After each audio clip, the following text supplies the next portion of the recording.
This is Friday Night Football on KLST, brought to you by Randall Motors. Welcome into Friday Night Football. The regular season is over for high school football season. The playoffs continue this week with the area round. 8 teams moved on from 16 last week. 13 action officially underway. Here's your Concho Valley recap for the area round of Friday Night Football.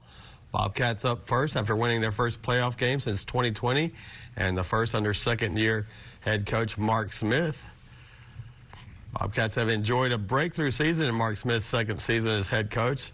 They made the playoffs for the first time in 3 years, and they're coming off their first by-district win since 2020. Last week, Central shook off El Paso Pebble Hills in the first round, setting up tonight's huge matchup against number 1 South Lake Carroll. Here's what Coach Smith said heading into this one. I shared with the staff my favorite coaching book. I got 2 of them. One is a book called Finding a Way to Win, Bill Parcells. It's a Bill Parcells book. It's pretty old. But in there is where he talks in detail about, there's a formula to win every game, and it may be that, man, we got to take the air out of the ball and slow this one down and limit the other team's possessions. It may be that, man, we need to score fast, and every time we get the ball here, it may be a thug one out, field position, punt, be opportunistic when you can, but there's a way. Bobcats took an 8-3 record into the matchup against the 11-0 Dragons. Dragons shut out Crowley 35-0 last week. This was just the second meeting all-time between Central and South Lake Carroll. The Dragons won the first showdown 35-10 in the regional round of the playoffs in 2014, and the number 10 team in the country was as good as advertised. Dragons dominate 72-7. And now to Class 3A, the number 2 Wall Hawks have picked up where they left off last season when they reached the state semifinals. Craig Slaughter's bunch entered Thursday's area playoff against Childress with an 11-0 record. The Hawks won the UIL state baseball title this past spring, and they are pursuing their first state championship in football. We talked to Coach Slaughter and some players earlier this week. We're suiting up every junior and senior in our program, which is just an amazing deal, and I know a lot of luck's involved, and that's probably the biggest difference is we're suiting up our entire roster. It's nice. We have a lot of the same guys that played in those big games last year, so we have a ton of experience. I think the experience will just boost us even more. We already have the team camaraderie, so just that a little bit more experience is what we needed to get past the round that we got out last year.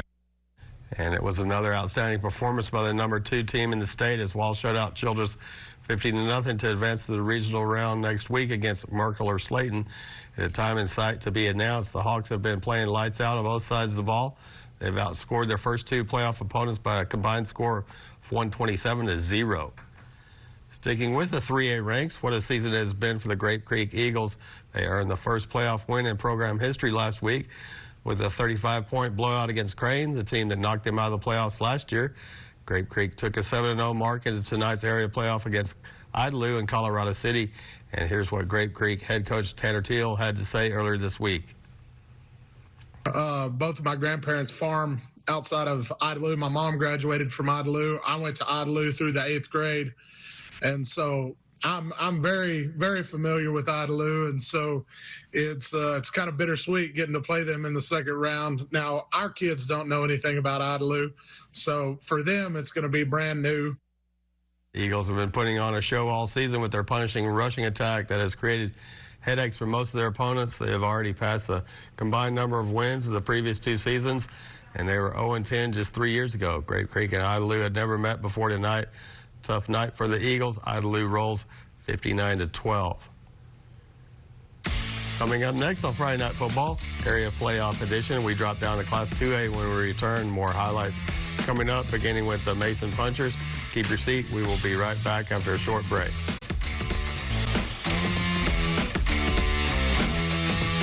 This is Friday Night Football on KLST, brought to you by Randall Motors. The Mason Punchers have enjoyed an impressive turnaround in Wade Griffin's first season as head coach. Punchers played a gauntlet of a non-district schedule and started off 1-3, but they have reeled off 7 straight wins since then, including a 46-point blowout against Marlin last week in by-district. We caught up with Coach Griffin earlier this week. This was our big rival when I was in Weimar, so I know a lot of these kids personally. I know who they are, what they're about, and so it's they're a good football team. They really have some really talented skill players at wide receiver and running back, and the quarterback's a good player.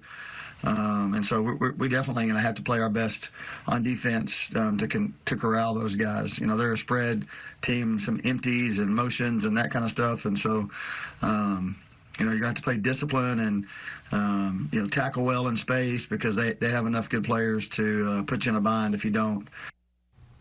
Mason head coach Wade Griffin was 3-0 in his career against Schulenburg. He was at Weimar the previous 3 seasons, and that community is just 7 miles from Schulenburg, so he's very familiar with the Shorthorns.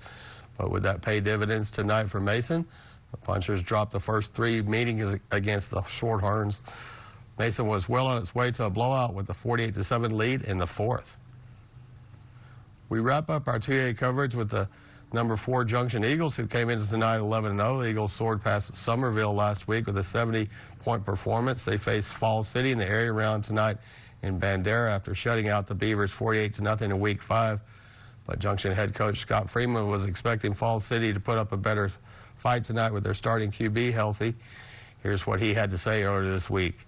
I thought last week, again, going into the playoffs, the kids had a chip on their shoulder. You know, we challenged them all week. You know, none of us were happy about, you know, the Savinaw game that week 10 just because the intensity and the effort we didn't think was there. It's not what we hang our hat on. And so we challenged the kids. They did a really good job of responding. They came out a little angry, a little chip on their shoulder.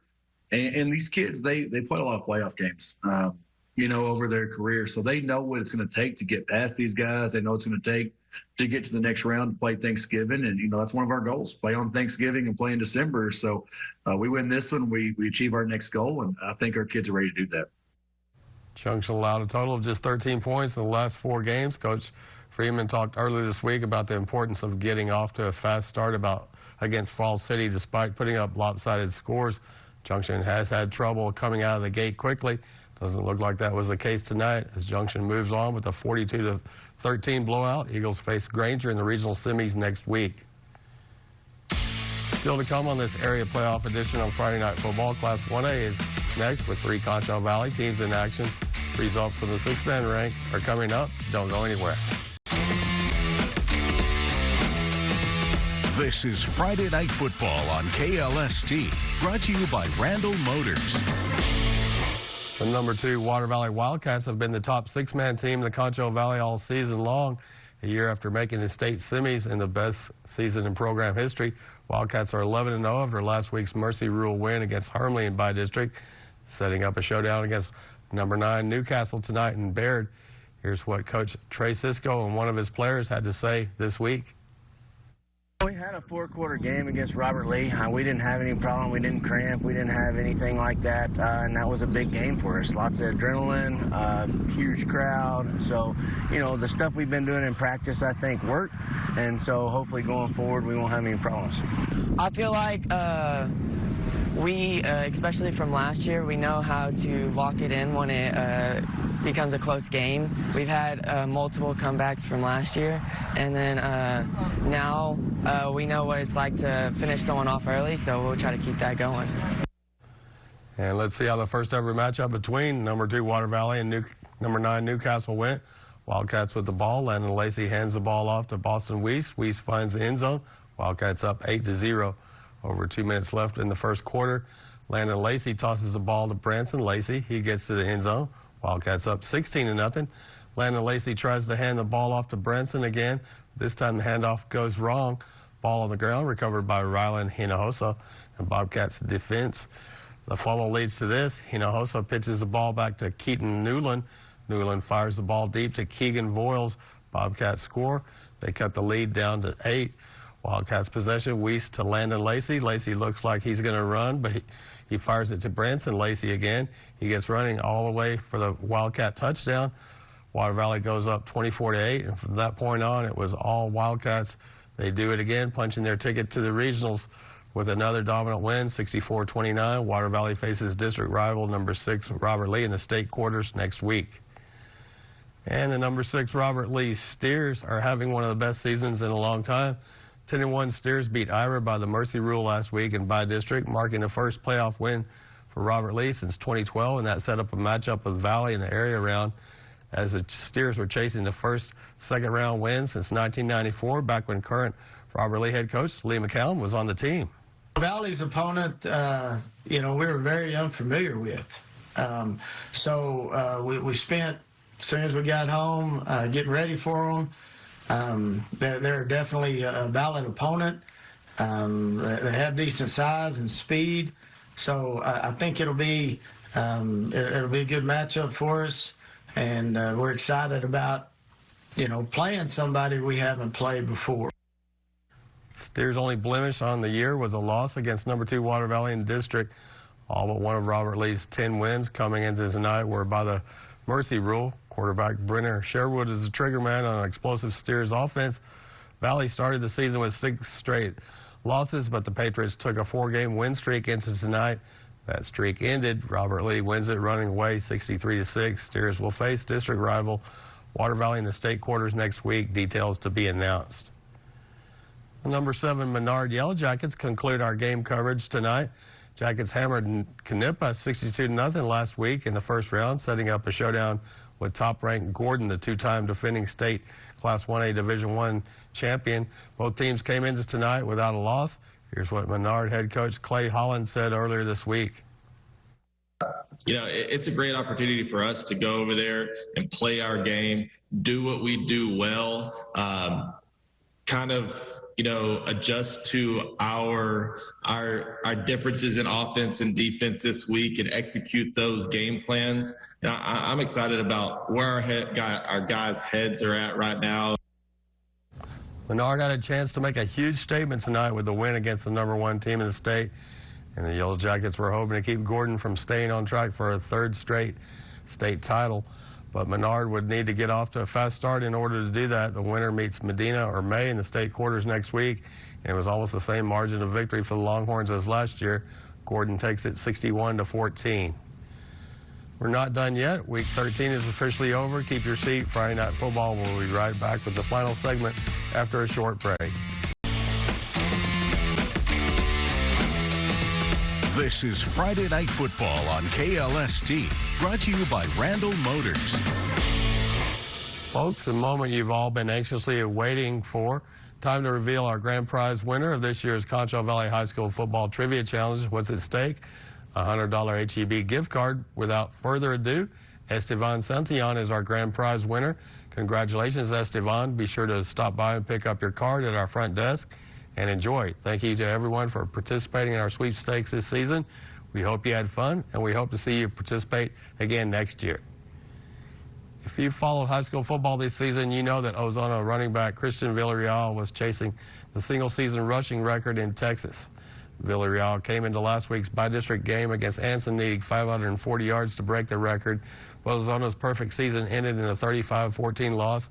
Lions senior standout ended the season with 246 carries for 3,667 yards rushing and 53 TDs. He's now number 6 on the all-time list. We tip our hat to this young man for a remarkable season. The Texas single-season rushing record is 4,045 yards set by Kenneth Hall of Sugar Land in 1953 in just 12 games. To this day, Hall stands alone, holding the only 4,000-plus rushing season in state history, and his record is safe for at least another year. Recapping Week 13, Central versus number 1 South Lake Carroll. Bobcats were looking for one of the biggest wins in program history with an upset against the top-ranked Dragons, but Carroll wins 72-7. Number 2 Wall versus Childress. The high-powered Hawks soared to a 35-point blowout against Childress last year in the area round. This time it was even more dominant as Wall won 50-0 Thursday night. Great Creek versus Idalou. As mentioned earlier in the show, the upstart Eagles were coming off the first playoff win in program history last week, and they were looking to make headlines again tonight, but Idalou rolls 59-12. Number 2 Water Valley versus number 9 Newcastle. This top 10 six-man matchup looked like it would be one of Water Valley's toughest tests of the season, but Water Valley took it 64-29. Number 7 Robert Lee versus Valley. The Steers earned their first area round win since 1994, 63-6, and they will face Water Valley next week in the state quarters. Looking ahead to next week, number 2 Wall versus Slayton. Hawks will face the 10-2 Tigers in the regional semis. Details will be announced. Number 4 Junction versus Granger. It will be a matchup of undefeated teams next week in that third round matchup. Mason versus Kennedy. Punchers are making another deep playoff run. What a great season it's been in Wade Griffin's first season. They will face Kennedy regional semis next week. Number 2 Water Valley versus number 7 Robert Lee. It will be an all Concho Valley showdown when the district rivals meet for the second time this season in the state quarters. Water Valley took the first meeting 67-30.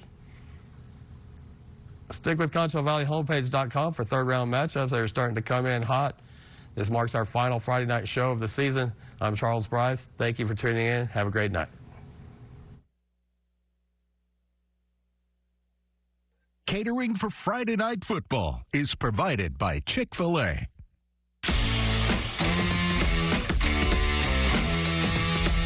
Friday Night Football on KLST, brought to you by Randall Motors. Closed captioning for the hearing impaired is sponsored by the Law Office of Rick DeHoyos.